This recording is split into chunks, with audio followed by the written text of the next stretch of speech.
ప్రస్తుతం దేశవ్యాప్తంగా ఎదురు చూస్తున్న మహారాష్ట్ర అసెంబ్లీ ఎన్నికల ఫలితాలు మరికొన్ని గంటల్లో వెలువడిన విషయం మనకందరికీ తెలిసిందే. ముఖ్యంగా ఆంధ్రప్రదేశ్ రాష్ట్ర డిప్యూటీ సీఎం పవన్ కళ్యాణ్ గారు ఈ ఎన్నికల ప్రచారంలో పాల్గొన్నప్పటి నుంచి దేశవ్యాప్తంగా ఎన్నికలు ట్రెండ్ అయిన విషయం మనకందరికీ తెలిసిందే. ఇకపోతే ప్రస్తుత అసెంబ్లీ కాలపరిమితి నవంబర్ 26తో ముగిస్తుంది. ఆలోపు అంటే 72 గంటల వ్యవధిలో మహారాష్ట్రలో కొత్త ప్రభుత్వం కొలువు తీరాలి. బీజేపీ నేతృత్వంలోని మహాయుతి కూటమికి కానీ కాంగ్రెస్ నేతృత్వంలోని మహావికాస్ అఘాడీ కూటమికి కానీ సంపూర్ణ మెజారిటీ వస్తే కొత్త ప్రభుత్వాన్ని ఏర్పాటు చేస్తుంది.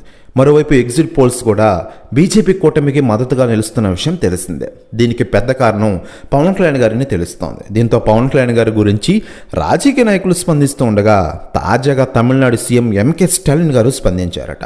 ఆయన మాట్లాడుతూ ఈరోజు మహారాష్ట్ర ఎన్నికల గురించి దేశవ్యాప్తంగా మాట్లాడుకుంటున్నారంటే దానికి ముఖ్య కారణం ఆంధ్రప్రదేశ్ డిప్యూటీ సీఎం పవన్ కళ్యాణ్ గారు. మహారాష్ట్ర ఎన్నికల అసెంబ్లీ ప్రచారంలో ఆయన పాల్గొన్నారు. డిప్యూటీ సీఎం పవన్ కళ్యాణ్ దెబ్బకి ఇండియా షేక్ అవుతోంది. మహారాష్ట్రలో ఇదే మొదటిసారి అంటూ సంచలన వ్యాఖ్యలు చేశారట ఎంకే స్టాలిన్ గారు. ప్రస్తుతం వ్యాఖ్యలు వైరల్ అవుతున్నాయి ఆంధ్రప్రదేశ్ రాష్ట్ర రాజకీయాల్లో.